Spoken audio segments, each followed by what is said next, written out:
Hi guys, this is the African Jumbie guys. Welcome back to my YouTube channel. If it's your first time here guys, I kindly ask that you subscribe to my YouTube channel. If you like these business videos that I'm bringing guys and you want to know more about doing business here in like Tanzania, please subscribe to my YouTube channel guys. Like the video guys, give it a thumbs up and leave a comment, right? Yeah, so today we're going to continue our talk about doing business here in Tanzania. People have been reaching out and asking me about minimum capital investment.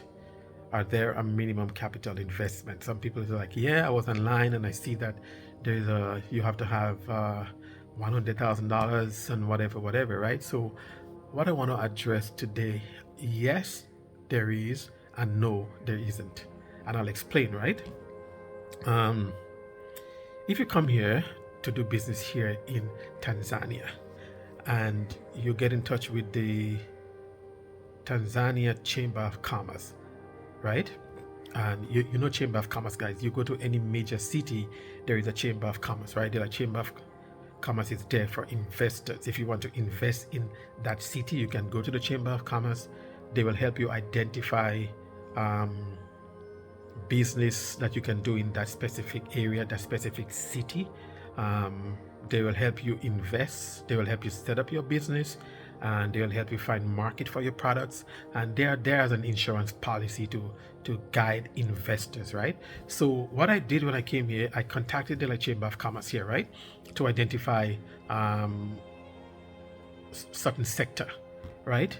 And it's something that you can do. Like I said guys, any city that you go to, if you come to Tanzania or whatever city that you in Africa that you decide to settle in, first of all, look for the Chamber of Commerce, right? And I'll tell you how it can benefit you. If you do not have the minimum investment that is required by the Chamber of Commerce, they will give you the list of businesses that you can do in that city anyway. So you just take the list, you go through the list, and you identify a business that you think that might be suitable for you, and voila, right? You get that information from them, but you don't invest with them, right? So yeah, the Chamber of Commerce here in Dar es Salaam, they have a minimum investment requirement, $500,000 you have to have. But the good thing is that they help you get residency, they help you set up your business, they help you find market for your product, they help you in every aspect, right? Because when I got in touch with them, what they tell me that if I want to go on my own and anything happens, then I don't have anyone that I can fall back on, right? But if you go through with them, it's like an insurance policy, guys, to deal with them, right? So this is a way of doing business here. It's for big investors, I believe, right? But for the small guys, the small guy like you and I, we come in here, we don't have that kind of money to invest, right? So if you come here and you're a small investor like me, and you want to identify a market that you think you want to get into, contact the Chamber of Commerce, get the information from them, and use it on your own, right? So here in Tanzania now, you are just a small investor, you want to set up a business, you must, by Tanzanian law, you must have a local Tanzanian that you have to partner with. This is the way of doing it where you don't have to have a minimum investment requirement. So the Tanzanian authorities want you to partner with a local Tanzanian. So when you go to your lawyer, your like lawyer to the memorandum of incorporation, whatever, all of that you have to decide now. If you're going to partner with a local Tanzanian, what percentage of the share that local Tanzanian would own of that business, yeah? So that's kind of tricky. And the Chamber of Commerce will tell you when you contact them, that's kind of tricky. Your lawyer, a good lawyer, will also tell you it's kind of tricky to find, a local person to partner with, right?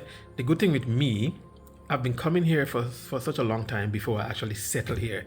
So I made good friends, right? And as you guys know, I don't know if you guys seen from the other channel that there's a family here that adopted me, took me in, When I go to the village, that's my community and whatever, right? So for me, it was easier to partner with the older son who is like my brother, right?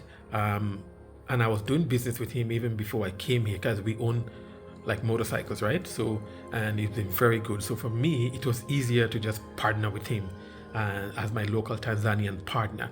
But coming here, guys, and to find a local partner, it's something that you have to be very careful of, because remember, at the end of the day, if you find somebody who does not have like capital to partner with you, are you ready to like give up 5% of your business? Are you ready to like give up 10% of your business? Are there ways to like get around? Yeah, because lawyers know how to do certain things, right? So you can have a local Tanzanian investor, but you don't necessarily have to give up a part of your business. But this is something that you would have to discuss with your lawyers, because like lawyer knows about loopholes and all those things, right?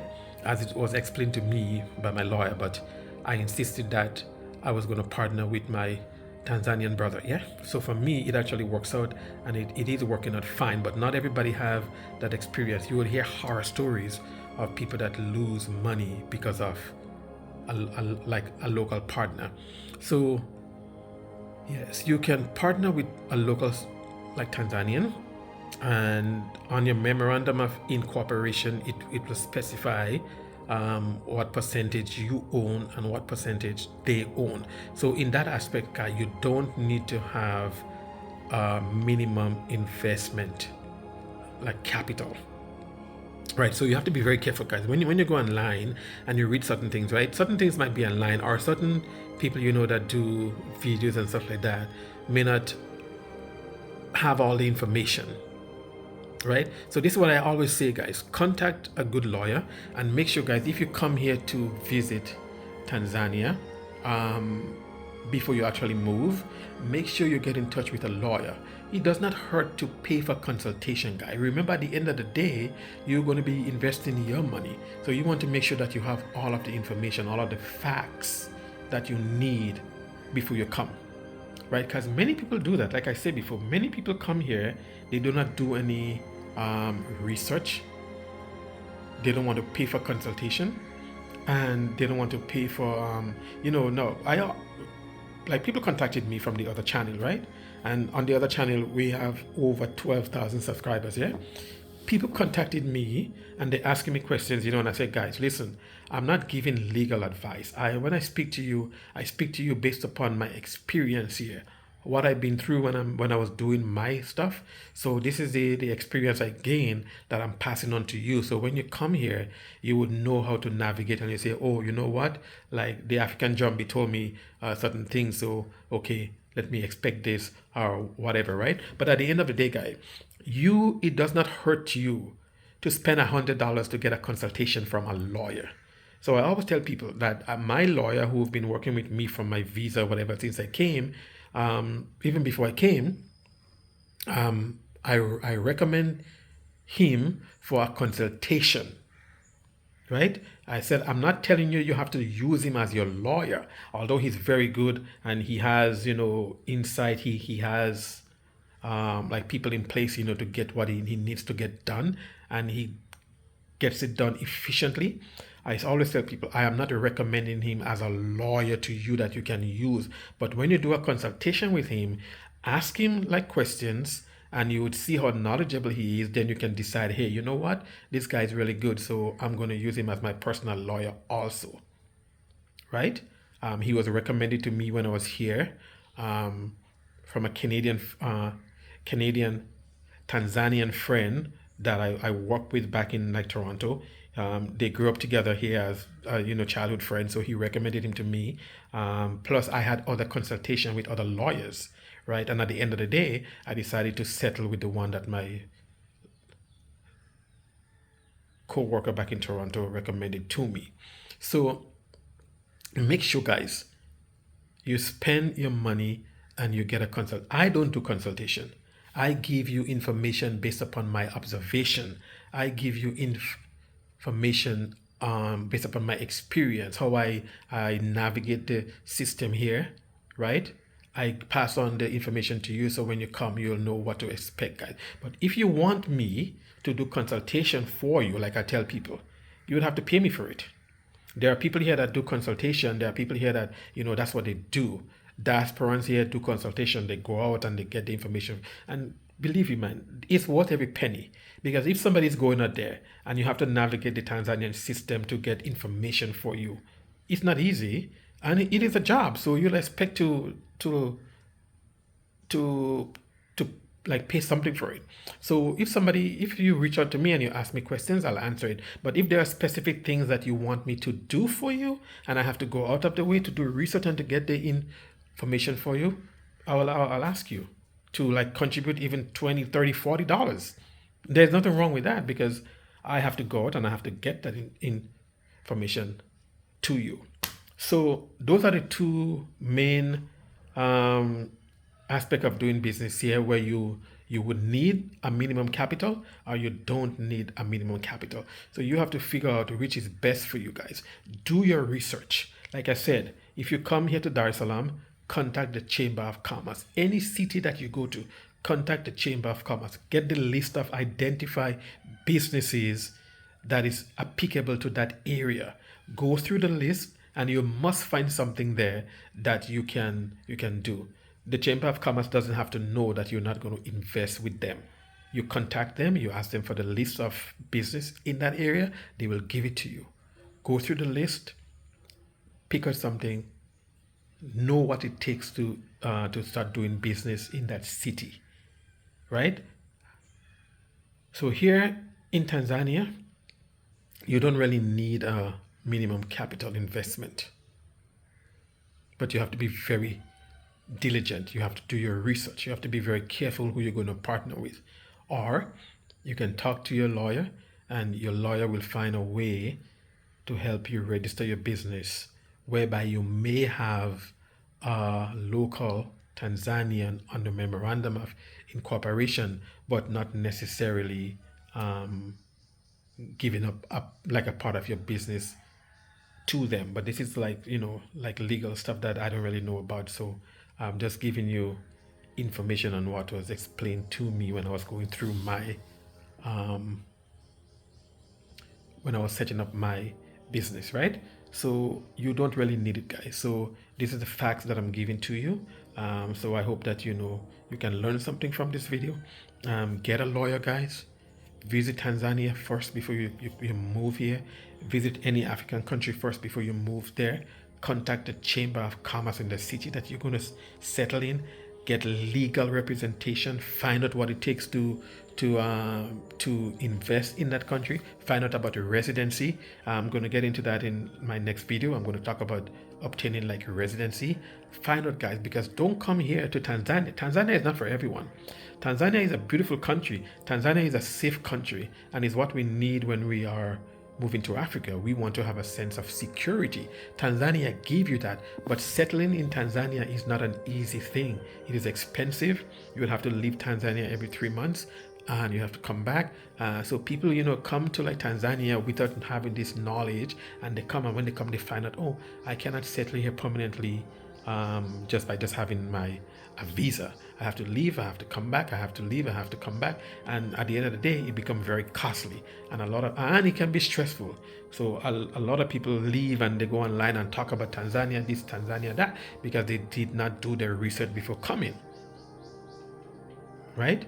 A lot of people come and they invest money here and they lose. I lost money here and it can be frustrating, I understand that, but if you have the knowledge and you have the information up front, they say knowledge is power. So if you have all of that power up front, you would know, well, okay, I can settle in like Tanzania, or Tanzania, although I love Tanzania, no, Tanzania is not for me to live long term. I can go to Ghana, I can go to Sierra Leone, I can go to the Gambia. Well, the Gambia is not, there are too many stories about the Gambia, but like, guys, Sierra Leone is a country that is developing, right? It's a country that need small investors. Don't be scared to look at those countries. You look at it, talk about agriculture, guys. Sierra Leone, those places have very rich, like fertile land, fertile soil that you can do agriculture business there. right? Look at this. They talk about wheat, right? The war in Ukraine and like Russia, blocking off the like Black Sea, and Ukraine is a major producer of wheat, but because Russia blocks off the like Black Sea, they were talking about Africa. There'll be like starvation in Africa because Africa buys so much wheat from Ukraine, which is true. But in Ethiopia and Sierra Leone and those countries, guys, you can come and you can plant wheat there. There are many black farmers in North America, in America, for example, that was complaining about not getting subsidy from the government. You have the know-how, guys. You can come to Africa.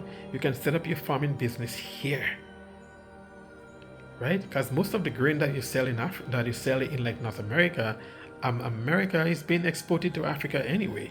You can come here to Africa. You can set up your farming business here, and you can even apply to the government here. Show them what you're going to do and how it's going to impact the economy here.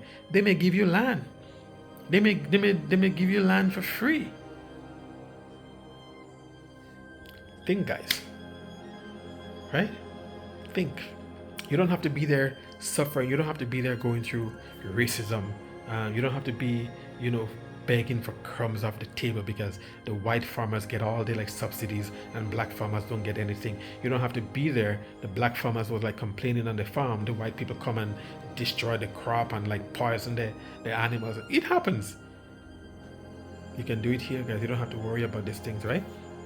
So these are the examples I'm giving you about how to set up a business here where you may need the minimum business like capital and how you don't actually need it, right? But you just have to be vigilant. You have to be careful who you're going to partner with.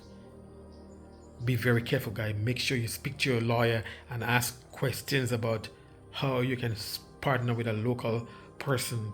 Have them on your memorandum of incorporation, but they don't actually own or get a share of your business, because at the end of the day, it's your capital.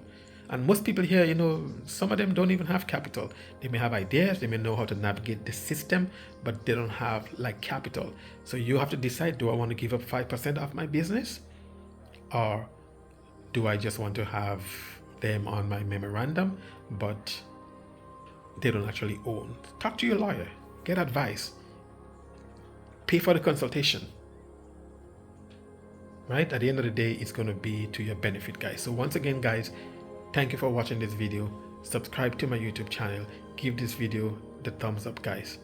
I appreciate every one of you. Help me grow this channel, guys. And I'll be more encouraged to bring you more business content, guys. All right. I'm not an expert, guys. I'm just giving you ideas of how I navigate the system here, and I'm trying to help you that when you come, you don't have to go through the same stress that I've been through. It can be easier for you guys, right? Peace and love. Continue straying with me. Bye for now.